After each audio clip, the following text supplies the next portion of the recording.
Hi hello അസ്സലാമു അലൈക്കും welcome back to Fasi's creations. അപ്പോൾ ഇന്നത്തെ വീഡിയോയിൽ ഞാൻ നിങ്ങളുമായിട്ട് ഷെയർ ചെയ്യുന്നത് 1/2 മീറ്റർ തുണി വെച്ചിട്ട് 2 വയസ്സായ കുട്ടിക്കുള്ള ഒരു എയർലൈൻ ഫ്രോക്ക് ചെയ്യുന്നതാണ്. തുണി ഞാനിതാ ഇതുപോലെ ഇങ്ങനെ 4ആയിട്ട് മടക്കി കൊടുത്തിട്ടുണ്ട്. ഇതിന് ഫുൾ ലെങ്ത്ത് വരുന്നത് 22 ഇഞ്ചാണ് കേട്ടോ. ഇത് ഫുള്ളായിട്ട് തന്നെ ഞാൻ എടുക്കുന്നുണ്ട്. കോട്ടൻ്റെ മെറ്റീരിയൽ ഞാൻ 1/2 മീറ്റർ കട്ട് ചെയ്ത് വാങ്ങിച്ചിട്ടുള്ളതാണ്. ഇത് മീറ്ററിന് 140 രൂപ വില വരുന്നുള്ളൂ. അപ്പോൾ 1/2 മീറ്ററിന് 70 രൂപ ആയിട്ടുള്ളൂ.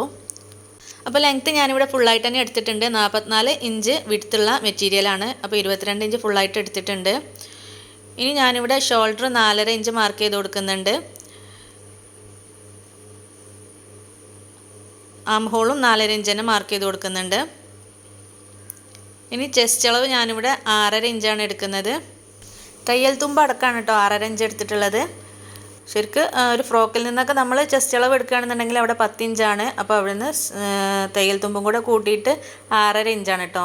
10ൻ്റെ പകുതി 5, അതിലേക്ക് 1.5 ഇഞ്ച് തയ്യൽ തുമ്പും കൂടെ കൂട്ടിയിട്ട് 6.5 ഇഞ്ച് എടുക്കുന്നുണ്ട്. ഇനി ഒരു വേസ്റ്റ് അളവായിട്ട് ഞാനിവിടെ ജസ്റ്റ് 8 ഇഞ്ച് ലെങ്ത്ത് മാർക്ക് ചെയ്ത് കൊടുത്തിട്ട് അവിടെ ഒരു 6 ഇഞ്ച് മാർക്ക് ചെയ്ത് കൊടുക്കുന്നുണ്ട് കേട്ടോ.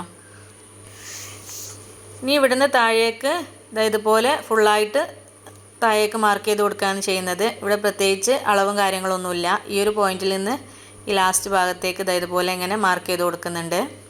ഇതിപ്പോൾ ലൈറ്റ് കളർ ചോക്ക് ആയതുകൊണ്ട് തന്നെ നിങ്ങൾക്ക് മാർക്ക് ചെയ്തതൊന്നും കറക്റ്റായിട്ട് കാണുന്നുണ്ടാവില്ല. അതുകൊണ്ടാണ് ഞാൻ കറക്റ്റ് അളവ് പറയുന്നത്. ഇനി ഈ ഒരു ആം ഹോളിൻ്റെ ഭാഗത്ത് ഫ്രഞ്ച് കർവ് വെച്ചിട്ട് ഒന്നിങ്ങനെ മാർക്ക് ചെയ്ത് കൊടുക്കുന്നുണ്ട്. പിന്നെ ഈ ഒരു അടിഭാഗത്ത് 1 ഇഞ്ച് മാർക്ക് ചെയ്ത് കൊടുത്തിട്ട് ഇതുപോലെ ഇങ്ങനെ ഒരു കർവായിട്ട് ഷേപ്പ് ചെയ്ത് കൊടുക്കുന്നുണ്ട്. നെക്ക് ഞാനിവിടെ വിഡ്ത്ത് 2 ഇഞ്ചും ലെങ്ത്ത് 3 ഇഞ്ചും ബാക്ക് നെക്കും ഫ്രണ്ട് നെക്കും ഒരേ അളവിലാണ് കട്ട് ചെയ്തെടുക്കുന്നത്.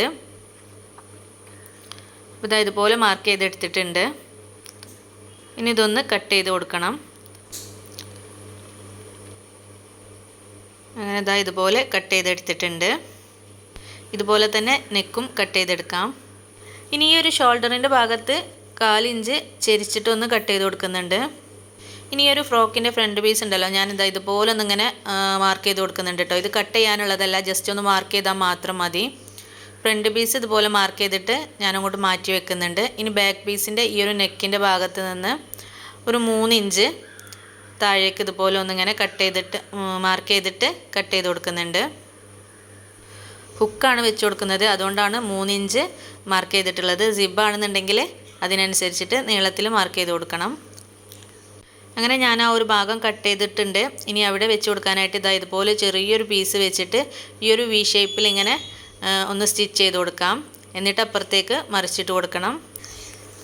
അങ്ങനെ ആ ഒരു ചെറിയ പീസും കൂടെ ഞാൻ അവിടേക്ക് അറ്റാച്ച് ചെയ്ത് കൊടുത്തിട്ടുണ്ട്. ഇനി നേരത്തെ കട്ട് ചെയ്ത പോലെ തന്നെ 3 ഇഞ്ച് ലെങ്ത്തിൽ ഇതുപോലെ ഇങ്ങനെ കട്ട് ചെയ്ത് കൊടുക്കാം. ഇത് കുറച്ച് കൂടുതലായിട്ട് നിൽക്കുന്ന ഭാഗമൊക്കെ കട്ട് ചെയ്ത് കൊടുക്കാം. ഇനി ഇത് ഉൾഭാഗത്തേക്ക് മറിച്ച് വെച്ചിട്ട് നല്ല വശത്ത് ഇതുപോലെ ഇങ്ങനെ ഒന്ന് പതിച്ച് സ്റ്റിച്ച് ചെയ്ത് കൊടുക്കണം. അങ്ങനെ ഞാനിത് പതിച്ച് സ്റ്റിച്ച് ചെയ്തെടുത്തിട്ടുണ്ട്. ഇനി ഫ്രണ്ട് പാർട്ടും ബാക്ക് പാർട്ടും കൂടെ ഒരുമിച്ച് ഇതുപോലെ നല്ല വശങ്ങൾ ചേർത്ത് വെച്ചിട്ട് ഷോൾഡർ ജോയിൻ്റ് ചെയ്തെടുക്കാം. അങ്ങനെ ഷോൾഡർ ജോയിൻ്റ് ചെയ്ത് കൊടുത്തിട്ടുണ്ട്. ഡബിൾ സ്റ്റിച്ച് വേണം കേട്ടോ ഇവിടെയൊക്കെ കൊടുക്കാനായിട്ട്. ഇനി ഒരു ക്രോസ് പീസ് വെച്ചിട്ട് നമുക്ക് ഈ ഒരു നെക്കൊന്ന് സ്റ്റിച്ച് ചെയ്തെടുക്കണം. അതിന് വേണ്ടിയിട്ട് ചീത്ത ഭാഗത്ത് ക്രോസ് പീസ് ഇതുപോലെ വെച്ചിട്ട് നല്ല ഭാഗത്തേക്ക് മറിച്ച് കൊടുക്കുകയാണ് ഞാൻ ചെയ്യുന്നത്.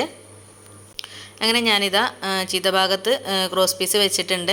ഇനി ഇത് മറിച്ച് കൊടുക്കുന്നതിന് മുമ്പായിട്ട് ഇതുപോലെ ഇങ്ങനെ ചെറുതായിട്ടൊന്ന് ഇങ്ങനെ കട്ടിട്ട് കൊടുക്കണം കേട്ടോ. ഫുള്ളായിട്ട് നമ്മൾ സ്റ്റിച്ച് ചെയ്തിട്ടുള്ള ആ ഒരു സ്റ്റിച്ചിൽ തട്ടാതെ തന്നെ ഇതുപോലെ ഇങ്ങനെ ചെറുതായിട്ടൊന്ന് കട്ട് ചെയ്ത് കൊടുക്കണം. എന്നാലേ ഇത് നല്ല ഭാഗത്തേക്ക് മറിച്ചിട്ട് സ്റ്റിച്ച് ചെയ്യുന്ന സമയത്ത് നല്ല പെർഫെക്റ്റ് ആയിട്ട് കിട്ടുള്ളൂ.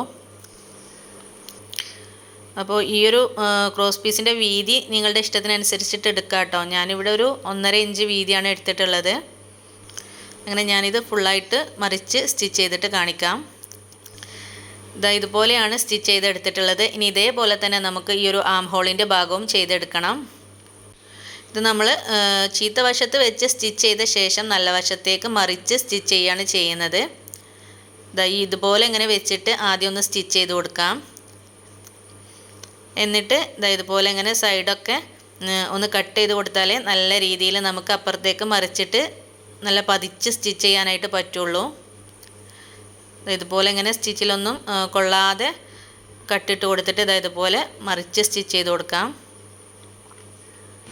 അങ്ങനെ ഈ ഒരു സ്ലീവിൻ്റെ ഭാഗം കൂടി ക്രോസ് പീസ് വെച്ചിട്ട് സ്റ്റിച്ച് ചെയ്തെടുത്തിട്ടുണ്ട്. ഇനി ഞാനിവിടെ നീളത്തിലുള്ളൊരു പീസ് തുണി എടുത്തിട്ടുണ്ട് കേട്ടോ. ഇതിൻ്റെ 2 സൈഡും ചെറുതായിട്ടൊന്ന് മടക്കി സ്റ്റിച്ച് ചെയ്ത് കൊടുക്കണം. എന്നിട്ട് ഇതുപോലെ ഇങ്ങനെ ഫ്രില്ലിട്ട് സ്റ്റിച്ച് ചെയ്തെടുക്കാം. ഇതുപോലെയാണ് സ്റ്റിച്ച് ചെയ്തെടുക്കേണ്ടത്. ഇനി ഇത് നമ്മൾ നേരത്തെ ഫ്രണ്ട് പാർട്ടിലേക്ക് ഒരു ലൈന് വരച്ചു കൊടുത്തിട്ടുണ്ടായിരുന്നല്ലോ, ആ ഒരു ലൈനിൽ വെച്ച് സ്റ്റിച്ച് ചെയ്ത് കൊടുക്കാം. അപ്പോൾ ഫസ്റ്റ് ഭാഗം നമ്മളിവിടെ ഇങ്ങനെ ഫോൾഡ് ചെയ്ത് വെച്ചിട്ട് മുകളിൽ നിന്ന് താഴെ വരെ ഇത് വെച്ചിട്ട് ഇതുപോലെ ഇങ്ങനെ സ്റ്റിച്ച് ചെയ്ത് കൊടുക്കണം. അങ്ങനെ ഇതുപോലെ സ്റ്റിച്ച് ചെയ്തെടുത്തിട്ടുണ്ട്. ഇനി 2 സൈഡും ജോയിൻ്റ് ചെയ്ത് കൊടുക്കാം. അപ്പോൾ ജോയിൻ്റ് ചെയ്യുന്ന സമയത്ത് ആ ഒരു വേസ്റ്റ് ഭാഗത്തായിട്ട് ഒരു വള്ളി വെച്ച് കൊടുക്കുന്നുണ്ട് കെട്ടി കൊടുക്കാനായിട്ട്. അതല്ലാന്നുണ്ടെങ്കിൽ ഇലാസ്റ്റിക് വലിച്ച് പിടിച്ചിട്ട് സ്റ്റിച്ച് ചെയ്ത് കൊടുത്താലും മതി. ഇനി ഇതിൻ്റെ ഏറ്റവും അടിഭാഗം ഒന്ന് ചെറുതായിട്ടൊന്ന് മടക്കി സ്റ്റിച്ച് ചെയ്ത് കൊടുക്കുന്നുണ്ട്. ഞാനിവിടെ മടക്കി കൊടുക്കുന്നതിന് പകരമായിട്ട് ഇതുപോലെ ഇങ്ങനെ ഹെമ്മിങ് ചെയ്തെടുത്തിട്ടുള്ളതാണ്. അപ്പോൾ ഈ ഒരു വീഡിയോ ഇഷ്ടമായിട്ടുണ്ടെങ്കിൽ ലൈക്ക് ചെയ്യുക, ഷെയർ ചെയ്യുക. ചാനൽ ഇതുവരെ സബ്സ്ക്രൈബ് ചെയ്യാത്തവരാണെങ്കിൽ പ്ലീസ് ഒന്ന് സബ്സ്ക്രൈബ് ചെയ്തിട്ട് സപ്പോർട്ട് ചെയ്യണേ.